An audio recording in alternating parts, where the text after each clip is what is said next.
Hello everyone, नमस्कार भाई सभी को। एक बार सभी लोग जल्दी से कमेंट कर दें। मेरी वॉइस क्लियर आ रही है आप लोगों के पास? सब कुछ बेहतर और क्लियर है। अगर शुरुआत करें क्लास की। देखिए, आज की क्लास में जो हमें बात करनी है वो बात करनी है आरबीआई के बारे में। आरबीआई का स्ट्रक्चर क्या है, आरबीआई के फंक्शंस क्या क्या है। आरबीआई बहुत सारे वर्क करता है, लेकिन बहुत सारे फंक्शंस जो आरबीआई नहीं भी करता है, क्योंकि कई बार एग्जामिनर क्या करता है कि क्वेश्चन को मिक्स कर देता है और उस ऑप्शंस के अंदर आपको ये आइडेंटिफाई करना है, सेलेक्ट करना है कि कौन कौन से फंक्शंस आरबीआई के होंगे और कौन से आरबीआई के नहीं है, यानी सरकार के होंगे या बैंकों के वो फंक्शंस हो सकते हैं। तो चलिए एक बार सभी लोग जल्दी से कमेंट कर दें। मेरी वॉइस क्लियर आ रही है? अगर शुरुआत करें क्लास की। चलिए, नमस्कार भाई सभी को, राम राम, वालेकुम अस्सलाम। एक बार कमेंट कर दें। श्वेता प्रजापति, चलिए भाई बिल्कुल। सौरभ, सुमेंद्र, नरूला, चलिए भाई बहुत बढ़िया। एक बार यस, थैंक यू। आगे बढ़ते हैं भाई, पहली शुरुआत करते हैं। क्या है हमारी बात आज की? देखो, एक तो ये जानेंगे कि आरबीआई का स्ट्रक्चर क्या है। इसका मतलब ये है कि आरबीआई की स्थापना कब हुई, आरबीआई एक्ट कब पास हुआ, आरबीआई को बनाने के लिए किस कमेटी ने रिकमेंड किया था, आरबीआई सरकारी कब बना है, आरबीआई में कितने board of director, specially RBI के गवर्नर और डिप्टी गवर्नर कौन कौन है, उन सब के बारे में हम बात करने वाले हैं आज की क्लास में। तो आज का हमारा जो टाइटल, जो टॉपिक रहेगा, दैट इज आरबीआई, यानी रिजर्व बैंक ऑफ इंडिया। ठीक है, चलिए।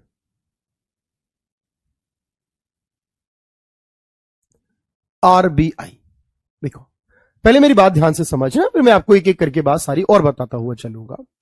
देखो, आरबीआई के बनने से पहले भी इंडिया में बहुत सारे बैंक हुआ करते थे, क्योंकि बैंकों की शुरुआत इंडिया में सन 1770 में जो है वो हो गई थी, जब बैंक ऑफ हिंदुस्तान सबसे पहले इंडिया में बना था। लेकिन तब तक आरबीआई नहीं था देश में। आरबीआई से पहले एक और बैंक काम करता था, इंपीरियल बैंक ऑफ इंडिया, जो उस समय तक हेड बैंक ऑफ दी सभी बैंकों का था वो। लेकिन बाद में उसको एसबीआई बना दिया गया। जो इंपीरियल बैंक ऑफ इंडिया था, बाद में उसका नाम बदलकर एसबीआई कर दिया गया। तो यहां पर बात यह है एक्चुअल में कि 1934 के अंदर एक कानून पास किया गया था, एक एक्ट पास किया गया था, और उस एक्ट में जो था वो आरबीआई को स्थापित करने की बात कही गई थी। लेकिन आरबीआई को बनाने के लिए किसने कहा था, अगर यह पूछा जाए तो इसकी शुरुआत 1926 में होती है।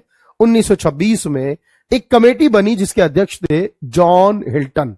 इसे रॉयल कमीशन भी कहा जाता है, जॉन हिल्टन कमीशन भी कहते हैं। ये वो कमेटी थी जिसने उस समय कहा था 1926 में कि हमें एक नया बैंक आरबीआई के रूप में स्टैब्लिश करना चाहिए, जो सारे बैंकों का हेड और सेंट्रल बैंक होगा, एपेक्स यानी कि सर्वोच्च बैंक होगा। तो पहली बात याद रखना, और साथ में चाहे तो नोट भी कर सकते हैं बिल्कुल। तो पहली इंफॉर्मेशन ये 1926, 1926 जॉन हिल्टन, क्योंकि आप इंग्लिश में लिखो या हिंदी में, नाम देखो इनका यही रहेगा, जॉन हिल्टन या रॉयल कमीशन, या कमेटी भी कह सकते हैं, royal commission recommended to set up RBI. पहली बात याद रखेंगे क्या है। मैंने आपसे कहा 1926 में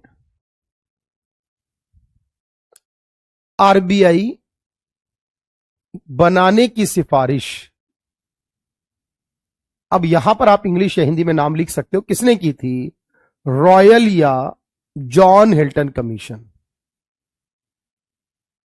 हिल्टन या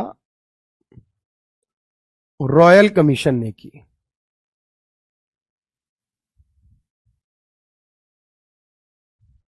ठीक है, पहली बात याद रहेगा। अच्छा, दूसरी इंपॉर्टेंट बात, मैंने कहा इस बात को 26 में कहा गया था, लेकिन 1934 में, 1934 में देखो इसके लिए एक्ट पास किया गया, इसके लिए कानून पास किया गया। और जब इसके लिए एक्ट पास किया गया 1934 के अंदर, तो याद रखना तब इसने ये वर्क करना, फंक्शन जो करना है वो शुरू किया इसमें। ठीक है, तो इसे बनाने का जो एक्ट लाया गया वो 1934 में पास किया गया। उस समय एक्चुअल में इसका ब्लूप्रिंट तैयार किया था एक व्यक्ति ने, ऑसबॉर्न स्मिथ। तो अगर ये पूछे आरबीआई एक्ट कब आया है, तो याद रखना आरबीआई एक्ट 1934 पास्ड हुआ था, या इनेक्टेड होना भी कहते हैं। तो जब भी लिखा जाएगा एक्ट तो 34। उसके बाद याद रखना 1935 में, उसके बाद 1935 में फिर आरबीआई को बनाया गया है, आरबीआई की स्थापना की गई है 1935 के अंदर, याद रखो 1 अप्रैल को। और उस समय कलकत्ता में बनाया गया था, तब मुंबई में इसका हेड ऑफिस नहीं था, बाद में मुंबई में शिफ्ट हुआ है। दोनों बातें बताऊंगा, पहले याद रखना। तो अगर पूछे कि आरबीआई की स्थापना, आरबीआई फॉर्म्ड हुआ है, सेटअप हुआ है कब, यानी स्थापना, तो यहां पर आपको याद रखना आरबीआई की जो स्थापना है 1 अप्रैल 1935 को हुई है। अच्छा, कहां पर हुई है मैंने बताया, उस समय कलकत्ता में हुई है, कोलकाता में हुई है, बंगाल में। और यह भी याद रखना उस समय आरबीआई के पास जो पैसा, जो पूंजी थी वो कितनी थी, यानी आरबीआई को बनाने में जो पैसे की नीड थी उस समय वो कितनी थी, 5 करोड़ रुपीस। 5 करोड़ पूंजी के साथ कलकत्ता में 1 अप्रैल 1935 को आरबीआई की स्थापना हुई है, याद रहेगी बात। अच्छा, अब मैंने कहा, फिर आप कहेंगे जी हेड ऑफिस तो कलकत्ता में था, अब तो मुंबई में आता है, वो कब हुआ? देखो, सिर्फ 2 ही साल ऐसे हुए थे, 2 ही वर्ष गुजरे थे। जो आरबीआई के नए गवर्नर बने, उन्होंने क्या करा, आरबीआई का जो हेड ऑफिस है ना भाई, उसको कलकत्ता की जगह मुंबई शिफ्ट कर दिया था। बात समझ रहे हो ना मेरी? सारी बात, बहुत फैक्ट बातें बता रहा हूं, एक एक करके बात समझ में आएगी। तो आरबीआई जो है, आरबीआई का जो हेड ऑफिस है, पूरा लिख देता हूं मैं, हेड ऑफिस जो शिफ्ट हुआ है, इतनी हिंदी और इंग्लिश समझ रहे होंगे ना, आप साथ साथ बना भी रहे होंगे। तो आरबीआई मुख्यालय शिफ्ट हुआ है फ्रॉम कोलकाता टू मुंबई, कोलकाता से मुंबई इन 1937। कब हुआ है? 1937 से 2 वर्ष के बाद ही। तो आप चाहे तो हिंदी भी लिख सकते हैं, आरबीआई का मुख्यालय 1937 में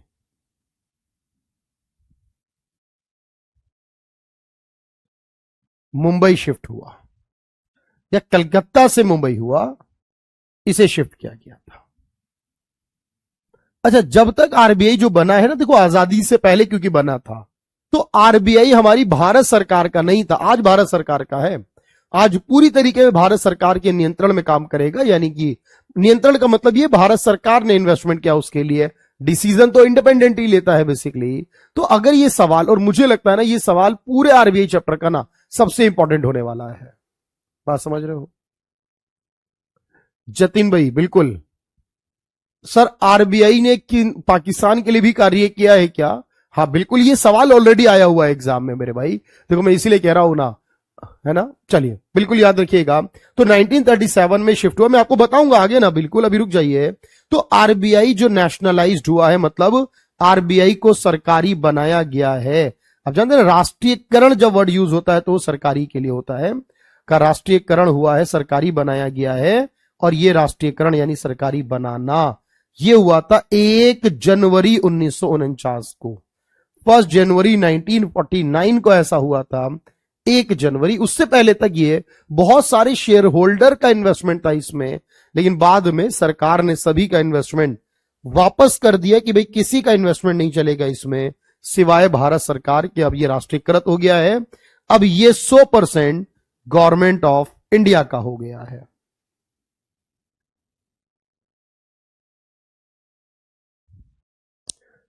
तो जो बात आपने पूछी जतिन भाई, अभी देखो मैंने इसीलिए मैं कह रहा हूं ना, बिल्कुल शांत रहिए, शांत। अब इतना टाइम हो चुका है साथ में, आपको पता है भाई सारी बातें ऑटोमेटिकली आ जाएंगी, खुद ही पूछने की जरूरत नहीं है। लास्ट में सवाल भी कराता हूं हर बार की तरह, और वो सवाल से आपको और कॉन्फिडेंस आता है कि ऐसे सवाल हमारे प्रीवियस ईयर में पूछे गए, और इसी तरह के सवाल अगर आएगा तो कोई समस्या नहीं होगी हमें। अब यहां पर बात यह कि देखो, जब 1947 तक हम देखते हैं, टिल 1947, तो 1947 तक हमें ये बात मिलती है, क्योंकि आरबीआई तो 35 में बन चुका था, लेकिन तब भी इसका एक ऑफिस जो है ना वो रंगून में, यंगून या रंगून, जो म्यांमार की राजधानी हुआ करती थी पहले, वहां पर था। और ये आजादी के बाद बंद किया हमने, यानी उस समय तक इसने किसके लिए काम करा है? म्यांमार के लिए भी काम किया है, इसकी एक ब्रांच वहां भी हुआ करती थी। तो आरबीआई वर्क फॉर, ये तो समझ जाओगे, आरबीआई ने कार्य किया है फॉर म्यांमार। तो 1947 तक आरबीआई ने म्यांमार के लिए भी काम किया है, या इसकी जगह आपको बर्मा भी मिल सकता है, क्योंकि पहले जो इसका नाम था वो बर्मा था, म्यांमार का, है ना। और 1948 तक, क्योंकि जब भारत पाकिस्तान विभाजन हुआ है, डिवाइडेशन हुआ है और पाकिस्तान नया देश बना, तो अगले लगभग 1 वर्ष तक वहां की सारा जो मॉनेटरी थी यानी वहां की करेंसी थी वो इंडिया से बनकर जाया करती थी, क्योंकि 1 साल के बाद लगभग पाकिस्तान को उनका अपना सेंट्रल बैंक जो है वो मिला है, जिसका नाम स्टेट बैंक ऑफ पाकिस्तान है। यानी आरबीआई ने ही म्यांमार के अलावा पाकिस्तान के लिए भी काम किया है टिल 1948 तक। तो इसीलिए मैंने कहा ना, आपको एक एक बात मैं आपको बताने वाला हूं, बिल्कुल टेंशन मत लीजिए, बस इसको नोट करिए और डन का कमेंट करिए। चलिए,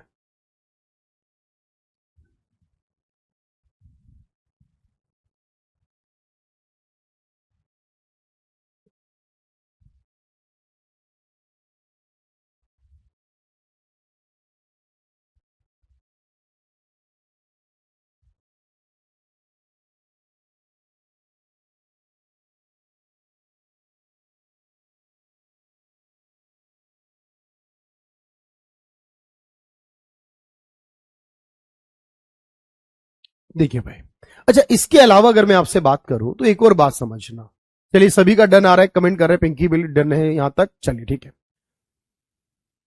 सोमेंद्र डन है, ठीक है भाई, शेखर, आगे बढ़ते हैं, देखते हैं। अब देखो, यहां पाकिस्तान काम कर रहा है, लेकिन कई बार ना ऐसे सवाल आते हैं, जैसे कि पाकिस्तान के बारे में बात हुई वो हमने पढ़ी, म्यांमार के बारे में बात हुई वो हमने पढ़ी, 2 बातें हो गई हमारी। अब इसी तरीके से सवाल ये बनेगा, आरबीआई किस प्रकार की बॉडी है, यानी किस प्रकार की संस्था है। अब जब मैं आरबीआई को एक संस्था के रूप में बात करता हूं तो देखो क्या होगा, जैसे मान लीजिए वो पूछेगा कि ये क्वासी जुडिशियल है या नहीं। अब आपको ये पता ही नहीं है क्वासी जुडिशियल कहते किसे, तो आरबीआई को क्या बताएंगे, फिर मैं आपको समझाता हूं।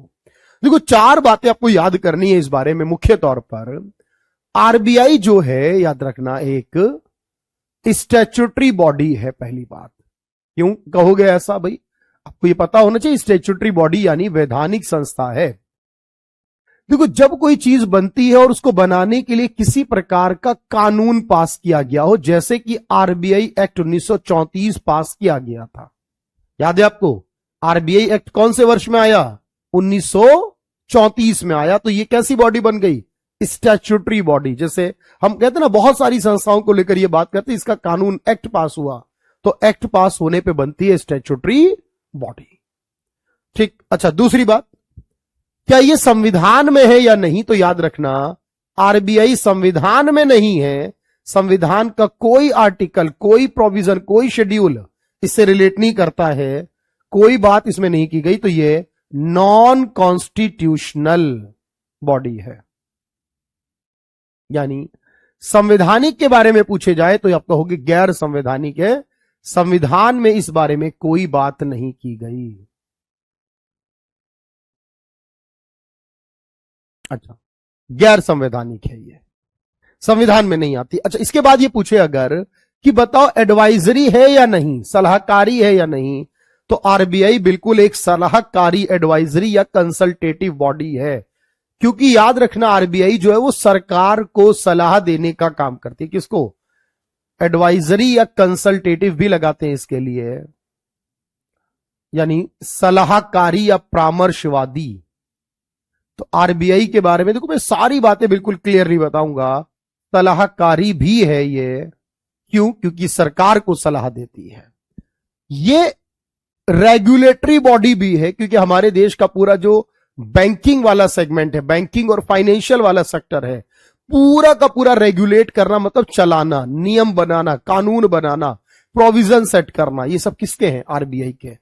तो अगर मैं कहूं कि आरबीआई एक रेगुलेटरी बॉडी है, तो आप कहोगे जी बिल्कुल ठीक है, आरबीआई एक रेगुलेटरी बॉडी भी कही जा सकती है। इसको एक नियामक या संचालक संस्था कहेंगे, क्योंकि बैंकिंग सिस्टम को चलाने वाला यही है वो, तो नियामक या संचालक है।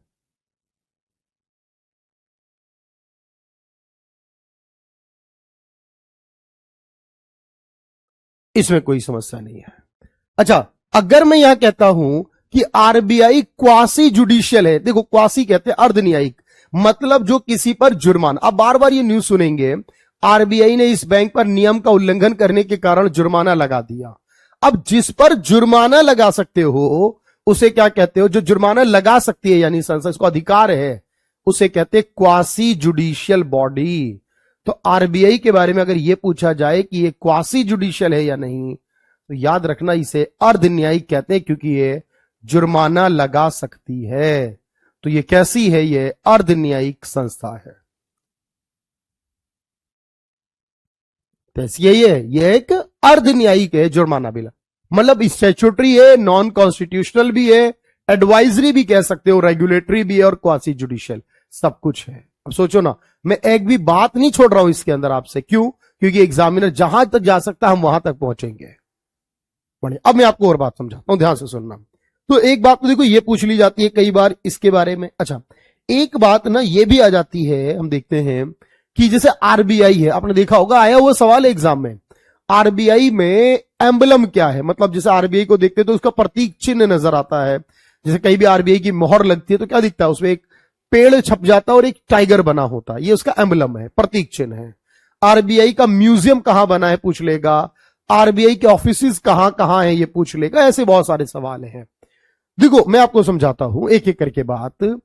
एक सवाल ही आता है आरबीआई का एम्बलम, जो मैंने अभी पूछा आपसे, एम्बलम यानी प्रतीक चिन्ह, एम्बलम यानी कि प्रतीक चिन्ह कहते हैं हिंदी में, ये क्या चीज है? एक सवाल आता है आरबीआई म्यूजियम, म्यूजियम मतलब संग्रहालय। जैसे आरबीआई का इतिहास जानना हो तो उसके बारे में डिटेल संग्रहालय में मिलेगी, जो पुराना वाला हेड ऑफिस था वहां मिलेगी। यानी अब आप मुझे बताओ कहां है? यह एक सवाल मिलेगा, जैसे कि जो आरबीआई है हमारे पास, इसका लेखांकन वर्ष, इसका अकाउंटिंग ईयर क्या है? यानी जब भी कोई डिटेल लिखी जाती है आरबीआई के बारे में, उसका एक साल अर्थ जो होता है ये क्या है? देखो पहले ये अलग था, कुछ यूनिक था, इसलिए एग्जाम में बार बार आता था, अब नहीं आता, लेकिन पता अब भी होना चाहिए आपको इसका अकाउंटिंग ईयर क्या है। या कई बार सवाल ऐसे पूछता है आरबीआई के जोनल या लोकल ऑफिस कहां कहां पर हैं। जैसे आपका हेड ऑफिस तो पता ही है, लेकिन जोनल ऑफिस, हिंदी में भी जोनल ही कहते हैं, ये कहां पर है? या आरबीआई के जो ऑफिस हैं वो रीजनल ऑफिस भी हैं, लेटेस्ट रीजनल ऑफिस हैं, कुछ नए ऑफिस बने हैं आरबीआई के। तो आरबीआई के रीजनल और सब ऑफिस, मैं हिंदी बताता हूं इसकी, जोनल की हिंदी तो जोनल ही है, लेकिन रीजनल एंड सब ऑफिस यानी क्षेत्रीय और उप कार्यालय कितने हैं, कहां पर हैं?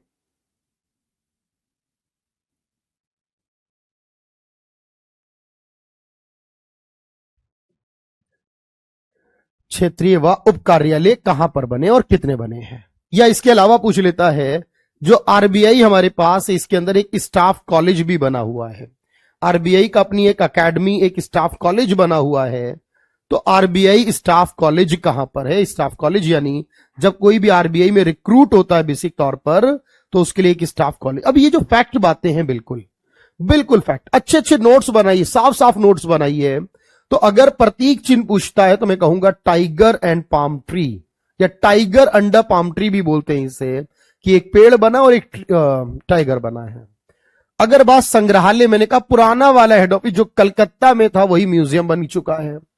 अगर पूछे लेखांकन वर्ष, तो 1 अप्रैल से लेकर 31 मार्च, एक्चुअल में मैंने कहा पहले कुछ और होता था, वो था 1 जुलाई से लेकर 30 जून, इसीलिए एग्जाम में उस समय बहुत आया करता था 1 जुलाई से। आप पहली बार सुने अगर ऐसा तो इसलिए अब 1 अप्रैल से ही है, इसलिए अब ज्यादा इंपॉर्टेंट नहीं रहा। आरबीआई के 4 जोनल ऑफिस भी हैं, और वो 4 जोनल ऑफिस कहां हैं? देश के 4 क्षेत्र बड़े बड़े क्या है, दिल्ली में है, मुंबई में है, मुंबई में हेड ऑफिस भी है और जोनल भी है, चेन्नई में और कोलकाता में।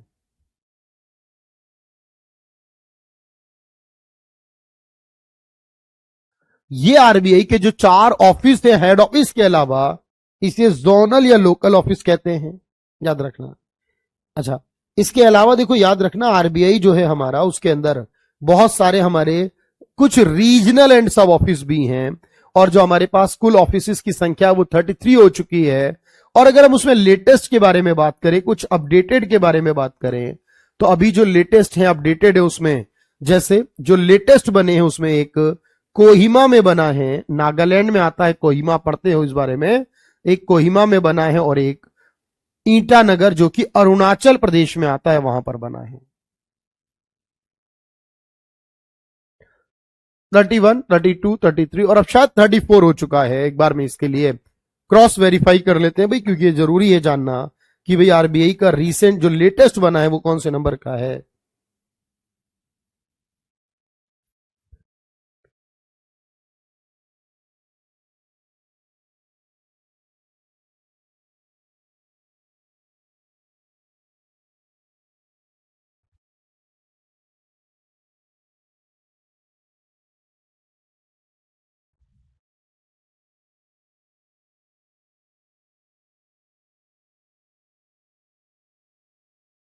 चलिए इसे डन करिएगा जल्दी से।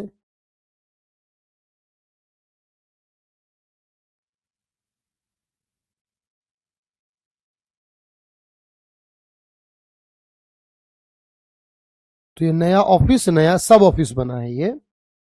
चलिए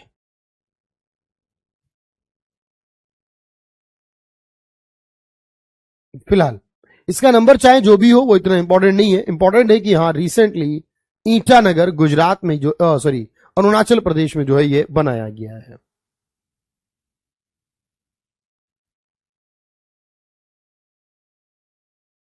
एक बार डन करें और कमेंट करें भाई से।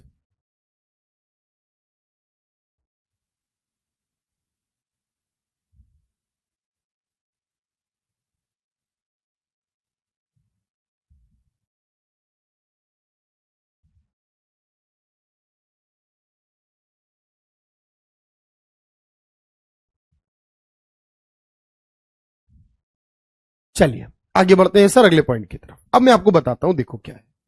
अब देखो आरबीआई को जो लोग चलाते हैं ना, आरबीआई का जो डिसीजन लेते हैं, आरबीआई को जो लोग कार्य करते हैं आरबीआई के अंदर, अगर मैं बात करूं कि आरबीआई में बोर्ड ऑफ डायरेक्टर कितने होते हैं, देखो ध्यान से सुनना, मेरी थोड़ी सी बात और समझना। जब हम ये बात करते हैं ना आरबीआई के अंदर बोर्ड ऑफ डायरेक्टर, मतलब जो आरबीआई को चलाने वाले लोग हैं, सरकार में मंत्रिमंडल होता है वो चलाता है, कंपनी में बोर्ड ऑफ डायरेक्टर चलाते हैं। तो देखो आरबीआई में ना मैक्सिमम 21 लोग होते, 21 मैक्सिमम है। एक गवर्नर भी होगा, 4 डिप्टी गवर्नर भी होंगे, एक गवर्नर और 4 डिप्टी गवर्नर, और ये मैक्सिमम लोग होंगे 21। अभी बाकी लोगों के बारे में तो डिटेल नहीं पूछता एग्जामिनर, पर हाँ गवर्नर डिप्टी गवर्नर पूछता है। तो एज जो होगी गवर्नर डिप्टी गवर्नर की वो बताई नहीं गई है, किसी भी एज का व्यक्ति बन सकता है, ऐसा कुछ लिखा नहीं है। राष्ट्रपति में 35 साल होता है, ऐसा कुछ नहीं है यहां। क्वालिफिकेशन की कितना पढ़ा लिखा होना चाहिए, ऐसा भी कुछ नहीं दिया गया, योग्यता के बारे में नहीं लिखा गया कहीं। कार्यकाल कितना होगा यह भी कहीं नहीं बताया गया है। अभी जो पिछले गवर्नर रहे शक्तिकांता दास, वो लगभग 7 ईयर रहे हैं, तो इसलिए ये नहीं कह सकते 5 साल होगा, 6 साल होगा, कितना भी हो सकता है। अपॉइंटमेंट करेगी जो है वो गवर्नमेंट ऑफ इंडिया। गवर्नमेंट के अंदर एक कैबिनेट कमेटी रहती है, वो फाइनली इसको पास करती है। तो अब यहां पर जो आरबीआई के गवर्नर या डिप्टी गवर्नर है, याद रखना मैंने कहा इसमें कॉन्स्टिट्यूशन में कोई बात नहीं है। अब यहां पर जो टोटल गवर्नर हमारे बने हैं आज तक वो 26 हो चुके हैं। अभी आपको पता है कौन है आरबीआई का गवर्नर? कमेंट करके बताओ जल्दी से मुझे, आरबीआई का लेटेस्ट गवर्नर कौन है? मोहित सर, सब समझ में आ रहा है, बहुत बढ़िया। अच्छा कुछ ऐसे भी जिनको नहीं आता है, मैं कहता हूं ना पेशेंस रखिए, सब्र रखिए, सब आएगा, और जो बताया जाएगा उसके बाहर नहीं जाएगा। देखो अभी है संजय मल्होत्रा, 26वें हैं वो वर्तमान में, 2024 में बने थे। तो आरबीआई के जो फर्स्ट गवर्नर है, याद रखना फाउंडर ऑफ आरबीआई भी कहते हैं जिन्हें, पहला गवर्नर भी कहते हैं, फाउंडर भी कहते हैं, वो है ऑसबॉर्न स्मिथ, जो 35 से 37 के 2 वर्ष रहे थे, बस उसके बाद नहीं। यहां क्योंकि मैंने कहा 26 है, सारे तो नहीं आ सकते एग्जाम में ना भाई, 2-4 याद कर लो अच्छे अच्छे, बस बहुत है इतना। आरबीआई के तीसरे गवर्नर कौन थे? तो आरबीआई के तीसरे गवर्नर, और जो पहले इंडियन भी थे, ये बड़ा इंपॉर्टेंट है अपने आप में, कि जो तीसरे गवर्नर थे याद रखना वो पहले भारतीय, इतना तो समझ पा रहे हो ना भाई, पहले भारतीय भी थे। और ये बार बार आने वाला सवाल है, एक राष्ट्रीयकरण वाला और एक ये वाला, कि पहले भारतीय गवर्नर सीडी देशमुख थे। 43 से लेकर 49 तक आजादी के समय देश में आरबीआई का गवर्नर यही थे, राष्ट्रीयकरण के समय आरबीआई में यही गवर्नर थे, याद रखना।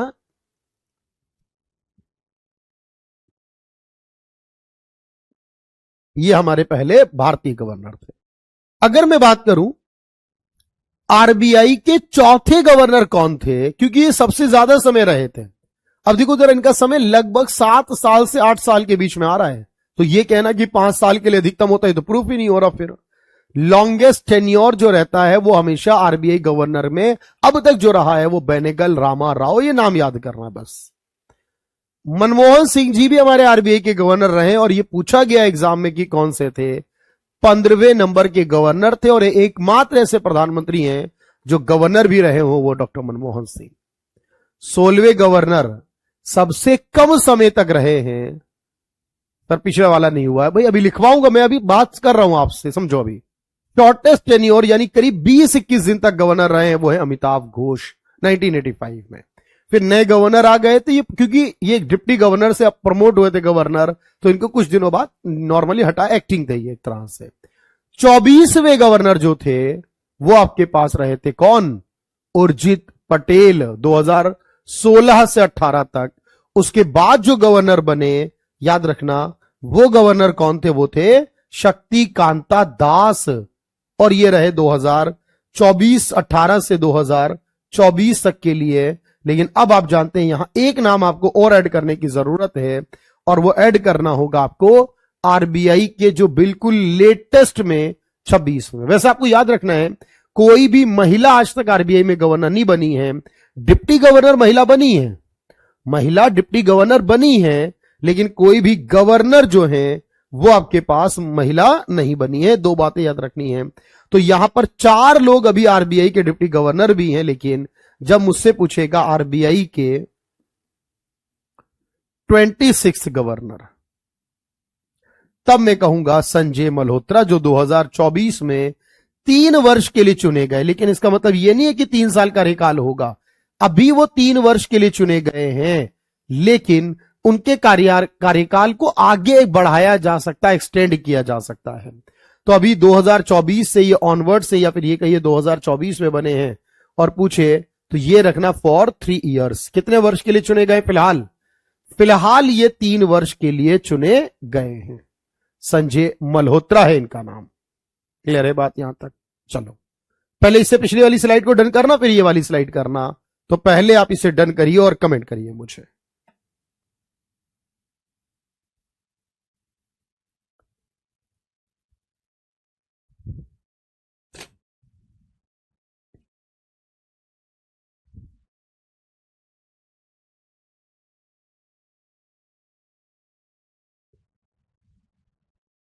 सर क्वेश्चन नहीं कराएंगे क्या आज? बिल्कुल मेरे दोस्त, कराऊंगा मेरे भाई, मैंने आपको कहा ना।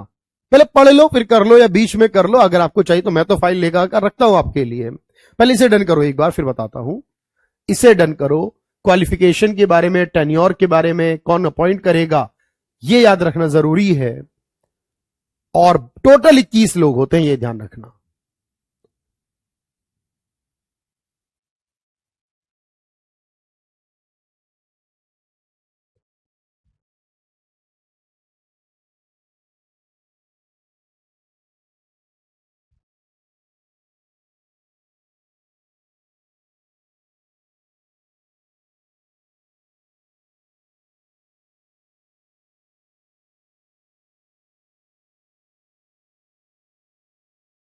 चलिए भाई आगे बढ़ते हैं सर अगले पॉइंट की तरफ। अगला पॉइंट क्या कहता है? अब देखिए ये अगली स्लाइड थी हमारी, पहले इसको भी डन कर लीजिए। डन 4 का कमेंट, महिला कोई गवर्नर नहीं बनी है। हां, डिप्टी गवर्नर महिलाएं बन चुकी है। केजे उडेशी ऐसी पहली महिला डिप्टी गवर्नर बनी थी, वो भी 2003 में। डेट भी लिख सकते हो, 2003 में बनी थी वो।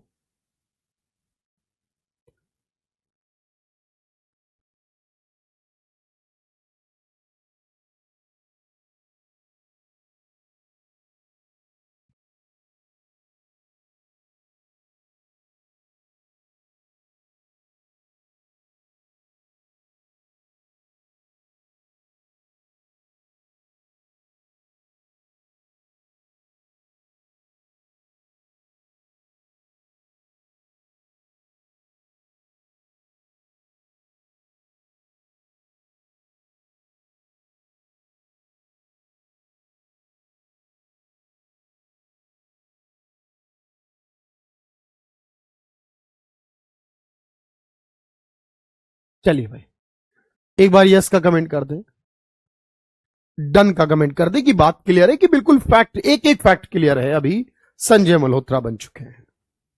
आरबीआई में लेटेस्ट गवर्नर 26।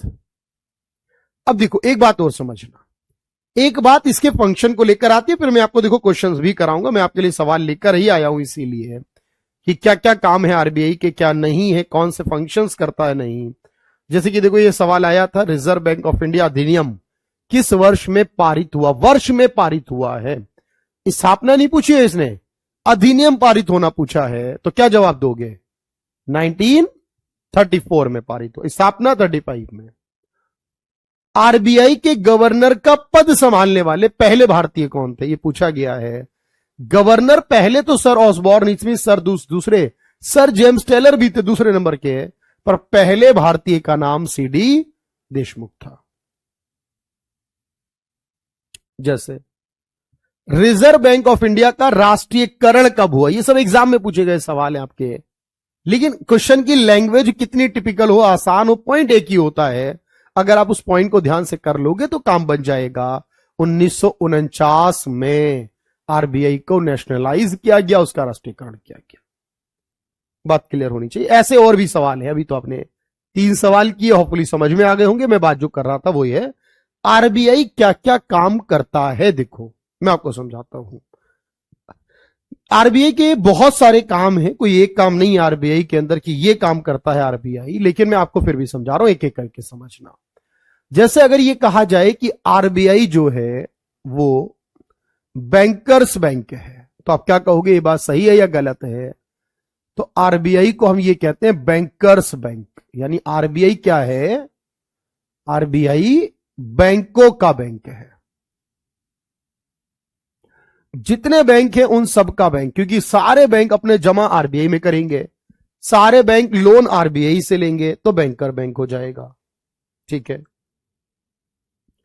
इसके अलावा देखो यहां पर एक और बात याद रखना, क्योंकि इसके काम बहुत सारे हैं आरबीआई में, इसीलिए मैं बात कर रहा हूं आपसे कि आरबीआई जो है उसे हम कहते हैं bank is bank of government, कि ये सरकार का बैंक है। तो सरकार जो है हमारी केंद्र और राज्य है, तो ये बात भी सही है कि आरबीआई जो है वो सरकार का बैंक भी है, क्योंकि हम लोग इंडिविजुअली तो हम नहीं डील कर सकते, लेकिन सरकार अपना बैंक खाता आरबीआई के पास ही ओपन करती। अगर मैं कहूं आरबीआई जो है वो एडवाइजर ऑफ गवर्नमेंट है, तो आरबीआई जो है इज एजेंट ऑफ गवर्नर, तो ये भी गवर्नमेंट, माफ कीजिए, तो सरकार का एजेंट है आरबीआई। तो ये बात सही है, याद रखना, सरकार का एजेंट भी है आरबीआई। क्यों सरकार का एजेंट हम कह रहे हैं इसे? क्योंकि याद रखो जो भी सरकारी सिक्योरिटी होंगी, मैं आपके आगे पढ़ाऊंगा और बताऊंगा भी, जैसे ट्रेजरी बिल होगा वो सरकार का है, और भी बहुत सारी चीजें हैं जो होती सरकार की है, लेकिन उसको खरीदना या बेचना ये काम आरबीआई का होता है। तो आरबीआई जो है वो एजेंट है सरकार का, ये सही है बात। आरबीआई सरकार का एडवाइजर भी है, क्योंकि सरकार को जब भी फाइनेंशियल मैटर्स पे सलाह चाहिए तो सरकार को सलाह देने भी आरबीआई जाएगा, तो सरकार का सलाहकार जो है वो भी आरबीआई है। सरकार का सलाहकार जो है वो भी आरबीआई है, तो आरबीआई का सलाहकार भी है। बात क्लियर होनी चाहिए। देखो आरबीआई जो है वो क्या करता है बेसिकली, ध्यान से सुनना मेरी बात।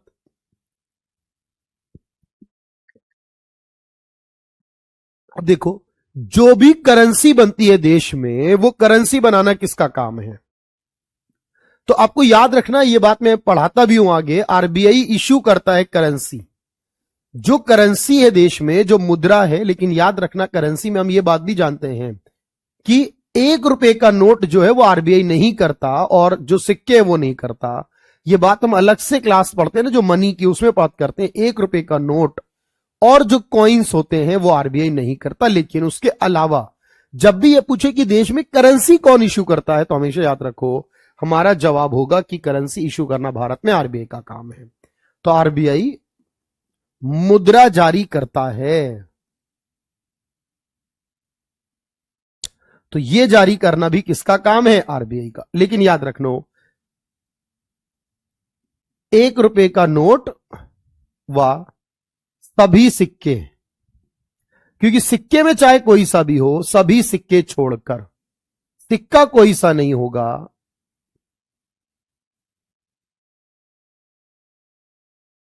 ठीक है। अच्छा, आरबीआई को मैंने कहा था पूरा का पूरा जो बैंकिंग सेक्टर है, बैंकिंग और फाइनेंशियल सेक्टर है ऑर्गेनाइज्ड वाला, जिसमें बैंक वगैरह आते हैं। अब अनऑर्गेनाइज्ड नहीं आता, इनफॉर्मल तरीके से हो तो नहीं आता, तो पूरा का पूरा बैंकिंग और फाइनेंशियल सेक्टर चलाता है। आरबीआई के बारे में हम कहेंगे RBI is central and apex bank. अगर पूछता है कि देश का सेंट्रल और एपेक्स बैंक कौन सा है, तो भी आपका जवाब है कि आरबीआई देश का केंद्रीय और सर्वोच्च। केंद्रीय मतलब सारे बैंकों को चलाने वाला, और सर्वोच्च सबसे बड़ा होता है, तो आरबीआई देश का केंद्रीय और सर्वोच्च बैंक है। केंद्रीय बैंक पूछे, सर्वोच्च बैंक पूछे, तो भी जवाब आपका आरबीआई होगा। ठीक है। अच्छा, आरबीआई इसके अलावा देखो कई सारी रिपोर्ट भी बनाता है। देखो, आरबीआई मुख्य तौर पर दो रिपोर्ट बनाता है, जिसमें एक रिपोर्ट है करेंसी एंड फाइनेंस नाम की। अगर पूछे कि यह रिपोर्ट हर साल आती है करेंसी एंड फाइनेंस नाम की, कौन बनाता है, तो मेरे दोस्त याद रखना, करेंसी और फाइनेंस नाम की जो रिपोर्ट है, हिंदी में और इंग्लिश में, यह रिपोर्ट आरबीआई बनाता है। और एक रिपोर्ट है trend of banking progress in India, कि भारत में बैंकिंग कितना प्रोग्रेस कर रही, इसकी रिपोर्ट आती है trend of banking progress in India. अब ये नाम है, देखो मेरे दोस्त, इसमें मत करना कि सर हिंदी में बता दो, इंग्लिश में बता दो, भाई ये ना करना अभी, क्योंकि ये रिपोर्ट्स के नाम है। हाँ, ये बात याद रखना, आरबीआई द्वारा जो रिपोर्ट जारी की जाती है उनमें दो मुख्य रिपोर्ट है, तो आरबीआई रिपोर्ट भी जारी करता है, और उसमें करेंसी एंड फाइनेंस भी and trend of banking progress in India नाम की रिपोर्ट भी आती है। पहले आप इसको डन करिए। अच्छा, इसके बाद देखिए, जैसे मॉनेटरी पॉलिसी एक टॉपिक है जो मैं आपको आगे पढ़ाऊंगा, CRR, SLR, repo, reverse repo, बड़ा इंपॉर्टेंट एग्जाम के लिए। वो काम भी किसका है, आरबीआई का है। मनी सप्लाई, देश में कितना पैसा हो इसको कंट्रोल करना, महंगाई कंट्रोल करना, किसका काम, आरबीआई का काम है। देश में जो भी विदेशी पैसा है, डॉलर वगैरह, करेंसीज है सारी, वो सब आरबीआई, मतलब बहुत सारी बातें हैं। मैं आपको लगभग 20 पॉइंट दे दूंगा, मैं कह रहा हूं कहीं से पढ़ लेना, गूगल पे भी ढूंढ लेना, शायद 20 के 20 एक बार में एक साथ तो नहीं मिलेंगे, अलग अलग जगह जरूर मिल जाए, चाहे तो इसे डन करके कमेंट करिए। ठीक है। शुभम, और क्या नाम है भाई, चलिए। तो देखो भाई, यहां पर बात याद रखनी, सारी इंफॉर्मेशन है, क्लियर होनी चाहिए। डन का कमेंट कर दोगे भाई। सर महंगाई भी पढ़ाएंगे क्या, भाई बिल्कुल पढ़ाएंगे, महंगाई तो जरूरी है। इकोनॉमिक्स क्या तो कोर सब्जेक्ट महंगाई है। ठीक है।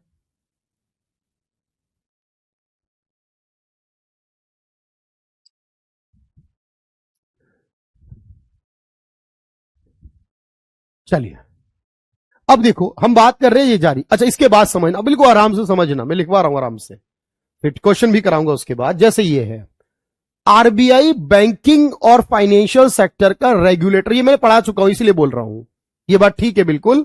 बैंकिंग और फाइनेंशियल सेक्टर रेगुलेट करना, चलाना, नियम बनाना इसका काम है। एक मनी मार्केट होती है, मैं आगे पढ़ाऊंगा शेयर बाजार, तो प्लीज, क्योंकि मैं फिर कह रहा हूं ना, अब कहीं ना कहीं से शुरुआत करोगे तो एंड होते होते वक्त लगेगा। एक होती है मनी मार्केट, उसको चलाने वाला आरबीआई होता है। शेयर बाजार को नहीं चलाता है, लेकिन मनी मार्केट, जिसमें ट्रेजरी बिल पढ़ाऊंगा, तो प्लीज वेट करेंगे, उसके लिए टेंशन ना ले अभी। विदेशी भंडार जितना भी होगा देश में, वो किसके पास होगा, देश में जितना भी विदेशी भंडार होगा वो सारा का सारा किसके पास रखा जाएगा, आरबीआई के। मनी सप्लाई यानी क्रेडिट कंट्रोल करना, महंगाई, क्रेडिट, भाई मनी सप्लाई ज्यादा होगी कम होगी उसको कंट्रोल करना किसकी जिम्मेदारी है, आरबीआई की। महंगाई कंट्रोल करना किसकी जिम्मेदारी है, आरबीआई की। इसे भी नोट करना है आपको। ये वाला डन है ना भाई सभी का। तो चलिए आगे बढ़ते हैं। इसके बाद ये वाला पॉइंट लिखते हैं, एक एक बात कवर होनी चाहिए, ध्यान रखना इसमें, क्योंकि जब वो क्वेश्चन बनाएगा ना उसमें आपको कंफ्यूज करेगा, उस कंफ्यूजन से आपको बचना है अगर, तो उसके लिए अच्छे से ये सारी जानकारी आपके पास होनी चाहिए। ठीक है, चलिए।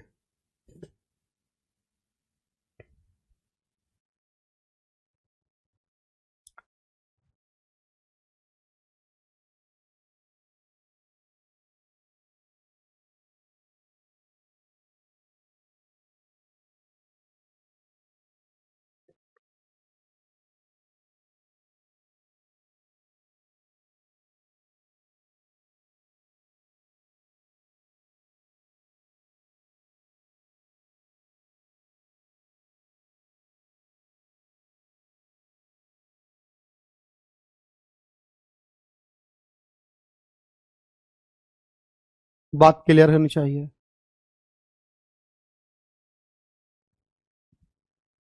बैंकिंग और फाइनेंशियल सेक्टर को रेगुलेट करता है।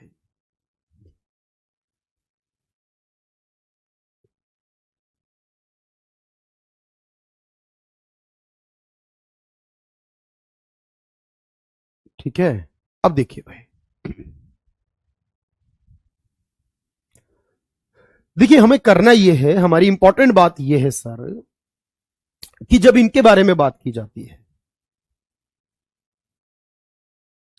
जैसे अब अगली बात आती है कि मॉनेटरी पॉलिसी प्रिपेयर करना, यह काम आरबीआई का। नया बैंक बनेगा तो उसको लाइसेंस देना, या पुराना बनेगा तो उसका रद्द करना हो अगर, वो भी आरबीआई का काम है। ध्यान रखना, कोई नया बैंक बने तो उसको लाइसेंस देना, और अगर कोई पुराना सही काम ना कर रहा हो, उसके लाइसेंस को रद्द करना भी आरबीआई का काम है। कभी कभी सरकार को जरूरत, ये आगे पढ़ाऊंगा, टॉपिक है हमारा पूरा। आरबीआई जो है सरकार को उधार देती है, सरकार को जिस ब्याज पर देती है उसको भी रेपो रेट कहते हैं, ये आगे एक्सप्लेन करूंगा मैं। लेकिन याद रखना, सरकार को पैसे की जरूरत पड़ जाए तो वो भी आरबीआई देगा। आरबीआई सरकार का बैंक है भाई। इसलिए मैंने कहा ना, इतनी सारी बातें जो आपने इससे पहले पढ़ी होंगी तो अच्छी बात है, नहीं पढ़ी तो आज परफेक्शन आ जाएगा आपका, आरबीआई क्या है और कितने सारे फंक्शंस करता है।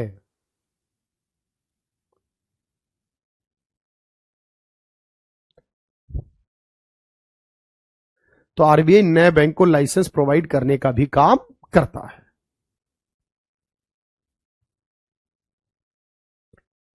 आरबीआई जो है वो एजेंट है इंडिया का आईएमएफ में। आईएमएफ एक संगठन है इंटरनेशनली, इंटरनेशनल मॉनेटरी फंड नाम से, जैसे वर्ल्ड बैंक होता है, आईएमएफ होता है। इसके दो चार ऐसी ऑर्गेनाइजेशन हैं जो एग्जाम में पूछी जाती है, इंपॉर्टेंट है, जो इकोनॉमिक्स तरीके से पूछी जाती है। बैंकिंग और फाइनेंशियल अवेयरनेस को बताना, लोगों को जागरूक करना, फ्रॉड से बचाना, उनके हितों की रक्षा करना। और आरबीआई को लेंडर ऑफ लास्ट रिजॉर्ट भी कहते हैं। ये सब लिखना है आपको।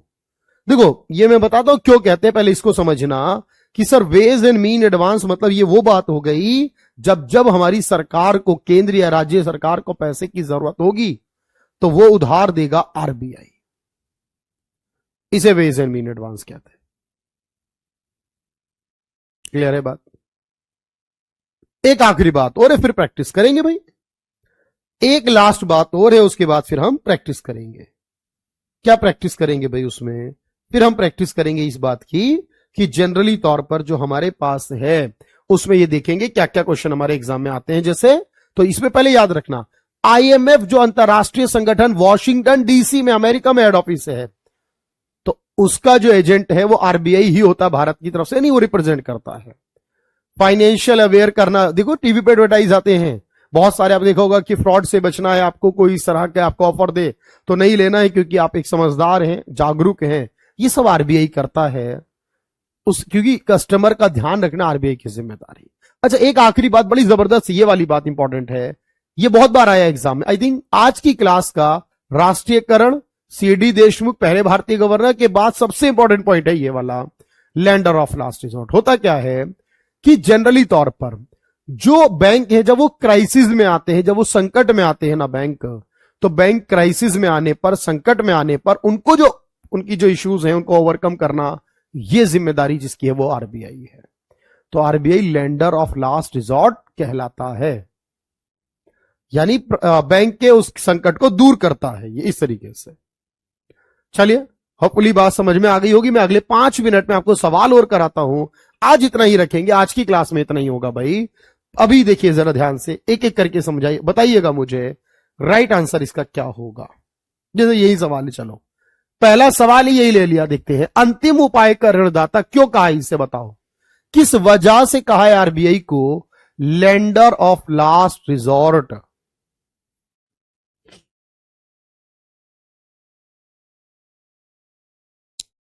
तो लेंडर ऑफ लास्ट रिजॉर्ट किस लिए कहा है?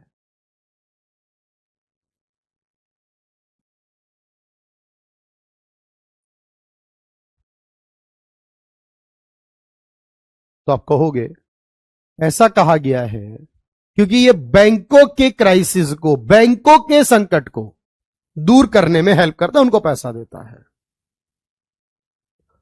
कौन सा ऐसा काम है जो आरबीआई नहीं करता, ये पूछा गया है।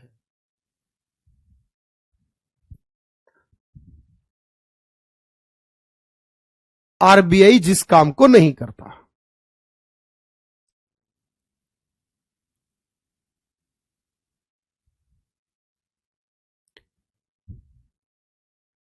तो याद रखें, आरबीआई जिस काम को नहीं करता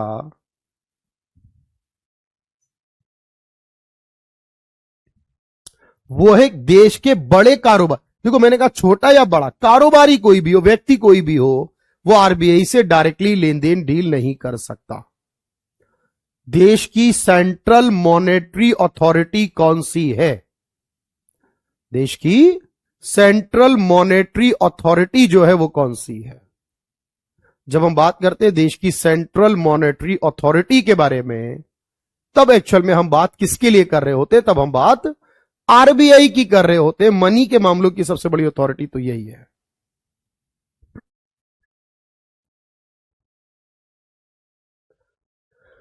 आरबीआई का प्रतीक चिन्ह क्या है? ये पेमनी पाम है भाई, PALM पाम। प्रतीक चिन्ह क्या है? जिसे ताड़ बोलते हैं, ये पेम की वजह से हो गया ना, ताड़ आ जाएगा हिंदी में। तो lion and palm tree, Jaguar and palm tree, tiger and palm tree, panther और पाम ट्री। तो मैंने बताया टाइगर एंड पाम ट्री, ये आरबीआई का एम्बलम, प्रतीक चिन्ह है। ऋण के औपचारिक यानी ऑफिशियल ऑर्गेनाइज्ड इनफॉर्म यानी फॉर्मल तरीके से जो लोन दिए जाते हैं बैंकों से, फाइनेंस कंपनियों के द्वारा, वो सारे निगरानी कौन करेगा? सबकी निगरानी करने वाला, देख लो ध्यान से, आरबीआई होगा औपचारिक तौर पर। अब मान लीजिए दो लोग आपस में एक दूसरे को उधार दे रहे हैं, जमींदार, साहूकार, अमीर व्यक्ति गांव का, वो नहीं कर पाएगा ना आरबीआई।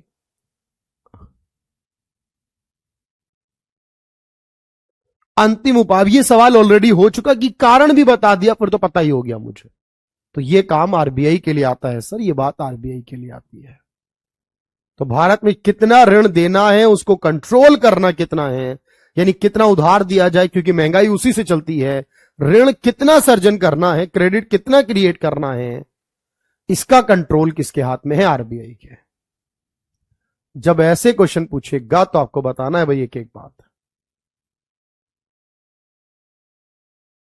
विदेशी मुद्रा भंडार जो रखा जाता है, जैसे डॉलर, यूरो, पाउंड, गोल्ड, ये सारा विदेशी भंडार है जो, ये किसके पास, किसकी कस्टडी में, कौन प्रोटेक्ट करेगा? तो याद रखो वो प्रोटेक्शन आरबीआई करेगा। कौन सा ऐसा काम है जो आरबीआई करता है?